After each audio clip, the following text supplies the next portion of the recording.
Welcome to the Writer's Journey podcast. I'm Michael Laran, a science fiction and fantasy author on a journey to go from nobody to bestseller, and I'm documenting every step of the way. Tune in every week as I pull back the curtain on my writing life and how I'm building a writing career while working a full-time job, raising a family, and attending law school classes in the evenings. You can find show notes for this week's episode, a free starter library of my fiction, and much more at michaellaran.com. Hello and welcome to episode 151. I had to think about that for a second. 151. 151 is a good number, and I titled the name of this episode Addicted to Progress. And it was based on some thoughts that I had over the last couple of days that I just figured I'd share them just out of transparency, and in case there's any folks out there that say, hey, that's me. I can relate to that because there's something that I struggle with sometimes. And so I'm going to talk about that this week. Now, quick announcements. Thank you to everyone who attended the first Writing Power Hour of 2021. I've included a link to the replay in the show notes. We had a great time. A lot of people really cranked out some words, and I was really proud. And I got about 2,300 words written myself, and that was on a Saturday. So really, really good stuff. And the next Writing Power Hour is Saturday, February 6th at 10 a.m. Central Standard Time. So if you can attend, that would be great. Starting in February, the first Saturday of the month is when I will start doing these power hours. So I'm going to be in law school. My law school classes start on the 1st of February, but then I'm officially done with law school after May. And so I've got some ideas about doing some additional live streams, not writing power hours, but just maybe some other things. So stay tuned. I'm kind of experimenting with that idea. Now, win for the week. Yeah, last week I said, maybe I'm going to finish this novel. I did finish it. So I did finish the novel. It was on last Friday. So that was a win for the week. And my win for this week is that while I finished it, all was good. I actually went back through it and did a thing called looping. For those who know what writing into the dark is, I went and did one final master loop through my novel this past week and got it all done. And so now I'm at the point where I am waiting for what I call fact checkers. I think I talked about this last week. I've got the book off to my fact checkers. They're in the process of getting me some feedback. That should all be in by this following Monday, and then it's going to go off to my first editor. So the book should be ready for production by the first week of March. My hope is if I can swing getting book 2 done and at least finished and ready for my editor by the first week of March so that I can publish books 1 and 2 pretty quickly behind each other. So we'll see how that goes, but I'll talk more about that as we move on. Now, lesson learned this week. This is a kind of a fun little lesson. I'm just going to share it for some people who want to dictate but feel like they can't do it. So Dragon is the dictation software that most people use. Dragon by Nuance Software. Dragon used to have a Mac version that was inferior in every sense of the word. It just was not that good compared to the Windows version, but it worked. And they have since discontinued the Mac version for Dragon. So right now, as it stands, the only way to dictate on your computer is to use Dragon Professional Individual, or there's also Dragon Naturally Speaking, but the Professional Individual is better because it's got transcription support. Anyway, that's the version you want to use. But in order to do that, you have to have a Windows machine. And the only way that you can dictate on a Windows machine, if you're a Mac user, is to install Windows on your Mac, which a lot of people don't have the appetite to do that. And you can't do that now with the new Macs with the M1 chips because they don't allow for that. It may be some time until virtual machines can run Windows on those machines now. So that's going to take some time. So either you don't have the appetite for it or you can't do it at the moment, or you can run Dragon by purchasing a separate Windows machine, which I know a lot of people don't have the appetite for that. So what are you to do if you are a Mac user and you want to use dictation to speak your way to higher word counts? Well, I found out a little hack. So when I was doing the Writing Power Hour, last week I didn't discover it, but a reader recommended it and I looked into it again. Dragon Anywhere. Now, Dragon Anywhere is by the same company and it is a iPhone and Android app, and it uses your phone's microphone as the input source to dictate. So what I did, because what I wanted to do with the Power Hour is I wanted to show people what I was dictating on the screen live, because I was dictating during my Power Hour. So I was like, okay, I want people to see this live. So how can I get this onto my computer so that I can share it?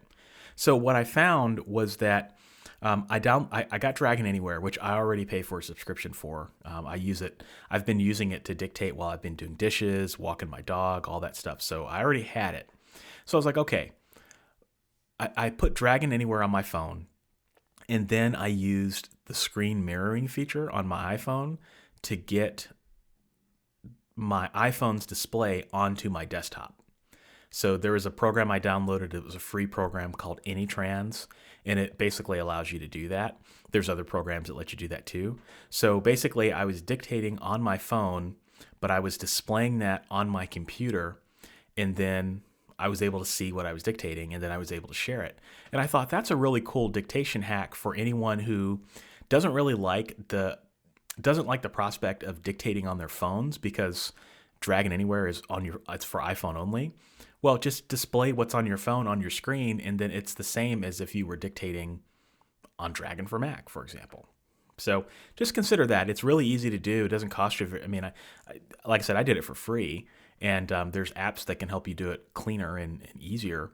A great way to be able to see what you're dictating and not be tethered to your phone, and where you can still actually use your computer. Anyway, that is the lesson I learned this week. Idea of the week. So this is an idea that I had as I was thinking about how behind I am on all the self-publishing news. So I don't know if other people have this problem, but I feel like when I get deep into a novel, I kind of disappear from the world for a couple weeks, and then I come back. That's just kind of how I am. And so when that happens, I find that I start consuming content a lot more. And so I've been trying to catch up on a lot of self-publishing news and things that are happening in the publishing industry. And it's always been a difficult problem, hasn't it, to know how to weed through self-publishing news. Like there's so many self-publishing podcasts that you just can't possibly listen to all of them in every single episode. I listen to all my podcasts at like 2 times speed, and even I can't get through all the stuff that's out there. And there's so many blogs, there's so many books that are always coming out, there's so many events and conferences, you just can't be at them all. And that's only going to continue to become a bigger problem as time goes on. I mean, it's just the internet, it's just how things are, right? And it's even more difficult to look back at certain content. So like say you discover a podcast that you really like, and are you going to go back and listen to all 257 episodes? No, there's no way you can possibly do that. Even though it might be your new favorite show, it's not possible. And so that got me thinking about a way to solve this problem, at least for me, and then a potential way that we could solve it for the industry, or that someone who wanted to could solve it for the industry. So the first idea, and this would be something that would be an interesting concept. This would be a great thing for like a university, or like somebody who oversees a bunch of fledgling writers who are just starting to learn in their journey.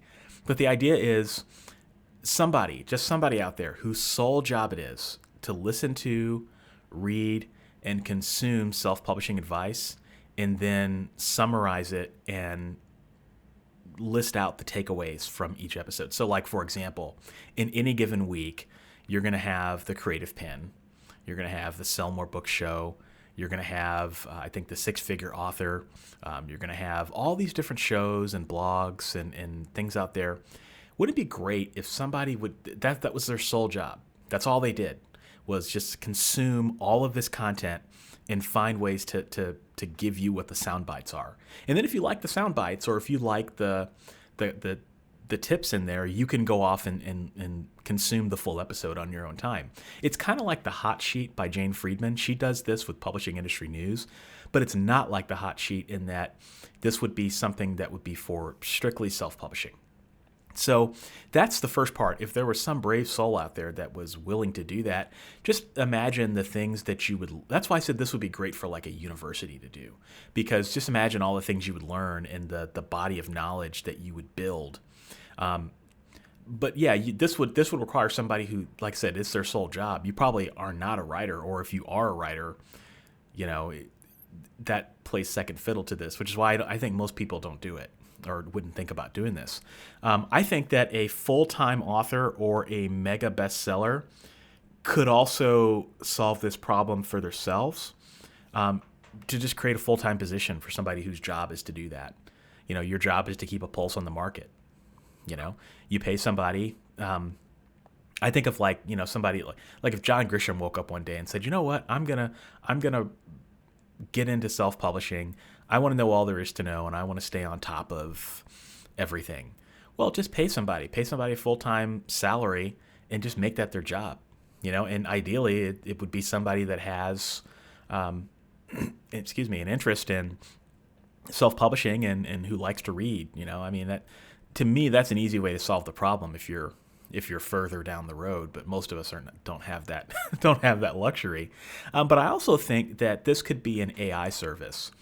To me, this seems like the perfect thing that AI can help you with, in that an AI could listen to audio, listen or read blog posts, and just do all this at a massive scale, and just use artificial intelligence to summarize everything. And then it can monitor what's happening on social media and what types of things people are responding to in terms of the summaries. And then it just would continue to get better and better and better, to the point where you could search for certain topics and it start recommending things for you, almost like a knowledge base. Elizabeth Spann Craig has a great knowledge base that she and I think a programmer maintain. It's called the Writer's Knowledge Base, and I'll link to it in the show notes. It would almost be something kind of like that, where if it's in the self-publishing industry and it gets released, the AI automatically surveys it and it's available, and then all you would just need is people to take a look at the product. I don't know. I think that there's a need for this. Not only is it going to help you with discoverability, I just think it solves a really important problem, which is how do you stay in tune with everything that's going on in the self-publishing space, which I just don't know how you do it with all the stuff that's coming out. That's just my opinion. All right, so I want to talk about topic of the week. So this last book I finished, this was the book that I wrote with the exercise challenge, and I learned a lot of things in writing this book. In fact, I wanted to share that because I don't think I shared those details with this particular audience. So let me pull that up. What I wanted to do, because basically the gist of the project was, I started off on an exercise bike, and I said at first, I'm only going to write this novel while I'm on the exercise bike, and I'm going to dictate the novel, and I'm going to do it into the dark, and I'm going to do it in one draft, and we'll see how long it takes me. And the first few days that I started, I had such good word counts that I was like, wait a minute, I'm not going to just write this book on the novel. Why don't I introduce writing into my phone on this and introduce writing on my computer into this, and I can have even better word count days. So I expanded the scope of the project a little bit, but for the most part, for most of the challenge, I was on my bike at least 30 minutes a day. There were some days where I was on the bike 90 minutes dictating the story. So here are the final numbers of how that shook out. The novel ended up being a little bit over 60,000 words. I think right now it's at 60,200 words, which is one of the longest book ones I've ever written. While I was on the bike, like I said, I didn't write the entire book on the bike, but for the sections where I was on the bike, I burned 1,050 calories. And honestly, that's a conservative estimate that was just kind of based on, I think it was 100 calories every 30 minutes, or it was 50. I forget what it was just based on, I did a few test runs and I measured how many calories I was burning. And then I just kind of used that moving forward. Because the weird thing about this challenge is that I can't actually, like, because I had the little desk on my bike, I couldn't actually get the calorie readings. So I kind of just had to estimate it. But 1,050 calories, it's not that bad, right? And then I biked in a distance of 31.5 miles. And the total amount of time that I spent on the bike when I was dictating on the bike was 630 minutes, which is about 10 and a half hours. And I'm pleased to tell you that I lost 5 pounds. So I didn't even dictate an entire novel on this bike and I lost 5 pounds. That's crazy. I weighed myself before the challenge and then I weighed myself around the middle of the challenge. And when I weighed myself at that point, I had lost about 4.5 pounds. So really, really cool stuff. So I kept asking myself, what is a novel worth in terms of pounds lost? I mean, if I had dictated this entire novel, I mean, how many calories would I have burned? How many miles would I have gone? How many hours would I have been on the bike? And, that's 10 and a half hours I was on a bike that I would have never been on a bike otherwise. And it's really cool that I was able to lose some weight in doing that. And I noticed that my sleep was noticeably better. I noticed that my mood throughout the entire project was noticeably better. And yeah, it's going to be something I continue weaving in moving forward. It was a huge success, and I got a standing desk and I was dictating the novel while standing up and walking around my studio too. So this novel really was a novel where I spent a lot of time on the move while I was dictating this. I even, like I said, dictated some of this novel while I was walking my dog and while I was doing dishes. And so this is just, it's kind of like a turning point. Like before now, I've really just been at my desk or on my phone writing fiction. And there's nothing wrong with either of those. But from a health perspective, it's not the healthiest thing in the world to be seated for hours and hours at a time. And it's probably not the healthiest thing in the world to be on your phone for hours and hours at a time writing. And so how cool is it that you can find a more flexible way that actually improves your productivity to write? I think that was really cool. I learned a lot from this challenge. And this was my 30th novel. So I've written, this was book number 53, but it was novel number 30, which is great. So this, in many ways, this is kind of like a banner novel. I mean, how many people can say that they've written over 30 novels? And that's really cool. And so there was just a lot of really cool things that happened throughout the production of this book, and I'm excited to publish it. Who knows how it'll do? And maybe it'll do great, maybe it won't. But like I said, I learned a lot about myself. I learned a lot about my productivity, and that gets me to the topic that I wanted to focus on. So I finished the book, and I started to get really restless. Like, I don't know about some of you, but this show is really for those people who are ambitious overachievers, because I tend to be a what's nexter. So I'm always thinking about what's next. Even if I'm writing a current novel, I'm always thinking about the next project and how that ties into my brand. Like I'm never really, I mean, I am in the moment when I'm writing my novel, but I'm always thinking ahead. Like it's one of my great skills, and it's one of my great flaws. And one of the reasons it's one of my flaws is because sometimes I can get addicted to progress, which I think can be unhealthy. And so I finished the novel, and at that point, I was ready to go into post-production. So I'm working on the cover design. The designer is working on that as we speak. I got my fact checkers all lined up. So the novel it takes place in Chicago, and I've been to Chicago many times, but I have not lived there. So I had two people who are very familiar with Chicago, who have lived there for a long time, take a look at the Chicago sections. I had the novel features a type of animal that I'm just not terribly familiar with, so I did a lot of research on that, and I had some people who specialize in rodent biology to take a look at the novel and give me some feedback on, hey, is this biologically accurate? Would a rodent do this? Would a rodent not do this? That sort of thing. And then there is a character who is very prominent in the story, the hero's sister, and there is a sibling relationship, which is kind of new territory for me. I've written siblings in the past, but it's never been a major focal point of the story. And so I found two female readers who both have younger brothers, because the hero is a younger brother, and have the kind of relationship with their brother that I think that the hero and his sister have in the story. And we're kind of looking at it. So I'm kind of firing on all cylinders here, because I'm getting the novel off to my cover designer. I'm getting it off to these fact checkers, which are 3 different groups of fact checkers. So it's 6 people. And then I've got 2 editors lined up. So I got one editor that's going to help me with continuity, and another editor that's going to help me with copy editing. And then I may hire a proofreader. And so I'm just, like I said, I'm rocking and rolling. It feels really, really good. And then I'm going back through the novel and I'm looping just to go make one final pass through it and just check for accuracy and make sure everything lines up and that all the transitions make sense and so on and so forth. And so it's kind of crazy, you know? And then I got to a point over this past weekend where I couldn't make any more progress.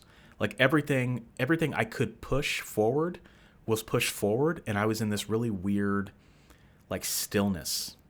And there was literally nothing I could do at that point to move the novel forward. And I kind of had a problem with that. Like it's a good thing, right? Like I'm making progress and I've done everything I can do, but at the same time, I still felt like I could be doing more. And so I burned probably 2 hours just thinking about what I could be doing and some of the things that I could be doing to make sure that I continue making progress every single day on this. And I think that was kind of a waste of time, because I probably could have been a lot more productive in doing other things, like writing the next book, for example. But I just wanted to make sure, like I said, that everything was moving. And then I was doing some planning for the week, and I was thinking to myself, okay, if person 1 gets the book to me tomorrow and person 2 gets the book to me then I can set a date to get the book to the editor by this date. And it was just a lot of like chess, you know. My spirit animal is an octopus, if anyone is curious, and that's kind of how I see the world. I very much am like an octopus, and so kind of got my tentacles all over the place, you know, doing chess. And so I just don't think I burned good calories doing that. And so I kind of had to stop myself and say, okay, just stop for a minute, go make yourself a drink, and just figure out what you're going to do next, you know? So again, like I said, some people, probably half of the people listening to this probably cannot relate to this at all. Other half are probably like, yep, I know exactly what you're talking about, right? And so I was at this standstill, and I kind of had to figure out what was next. And so, like I said, I when I decide to do something, I tend to move very quickly and swiftly. I don't like to waste time, and I don't like to sit on novels for very long. So the moment I write the end, my goal is to get the novel out as quickly and as with high quality as possible. Like I don't want to be sloppy, but at the same time, I don't want to waste any time. And so I tend to be very efficient, and I move things along very quickly. And so, like, just to give you an example of the timeline of this book. So I came up with the idea of the novel, for this novel in particular. It was like on December 1st. It was like December 1st. And I didn't know yet ultimately what it was going to be about, other than like the concept. So then I was like, okay, I need to do some research. So I bought a bunch of books, did a bunch of research, and right around December 9th is when I started, or no, it was the 19th is when I started writing. So I did probably a week and a half, or no, it was like 2 weeks worth of research. So it was a little bit less than that. So I don't know if it was December 1st, but it was right around that first week of December. And I started writing it on December 19th. January 21st, the book was done. And then it's the 24th as I record this, and the novel is damn near ready for editing. And like I said, it's going to be ready the first week of March. And so the only reason I'm at this standstill is because I'm waiting on others. So I don't know. When I feel this way, I'm restless, and I'm, like I said, I'm always thinking about what's next. And it's kind of good in some respects because I get stuff out really quickly and I produce. But sometimes it just kind of leads me to kind of, I don't know, spin my gears. And I often don't take breaks from writing. Like this is kind of one of those do as I say, not as I, or do as I say, not as I do sort of things. For me, like I recommend that for most people because burnout is real. For me, like I feel like I love what I'm doing so much that like it's not an issue.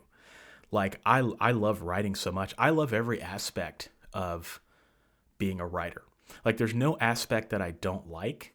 I legitimately enjoy research just as much as I enjoy writing, just as much as I enjoy self-editing, just as much as I enjoy coordinating beta readers and editors and scheduling and all of that.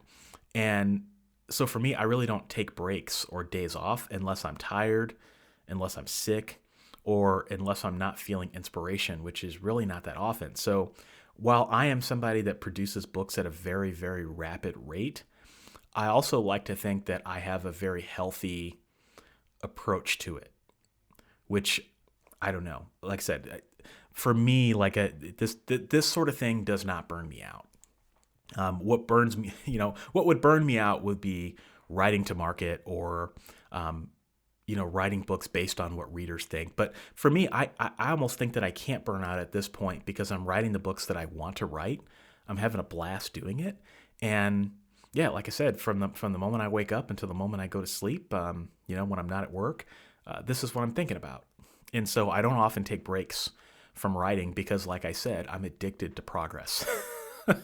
So when I have this feeling, I kind of have to take a step back and I kind of have to force myself to take some time off. Like I don't like it, but I just kind of force myself to do something, something different like emails or, but even then I'm still making progress. So like I'm just kind of addicted to that. And I just need to find what the next project is as soon as possible so that I can put all my force into that and not be thinking about what I could be doing on the existing project. And so, yeah, my message is it's okay to be addicted to progress if you're kind of like me. But you just have to learn how to stay productive and channel some of that energy into something that is more productive. Like the 2 hours I spent burning through trying to figure out what I was going to do, I should have been writing. I just should have. I should have been doing a lot of things. Writing was probably one of them. And so just don't let that, if you fall into that category, just a public service announcement to try not to let it become destructive or take you away from your true goals as much as it should. So anyway, that's what was on my mind this week. It was just something I was thinking about. And thanks for listening. So have a great week, and I will holler at you next time. Thanks for joining me this week. If you enjoyed this episode, you'll enjoy my backlist episodes at michaelaran.com/podcast. For your free starter library of my favorite novels, join my fan club by visiting michaelaran.com/fanclub. If you're a writer and want to connect with me further, check out my YouTube channel, Author Level Up, for helpful writing advice at authorlevelup.com. Thanks for listening, and I'll be back next week.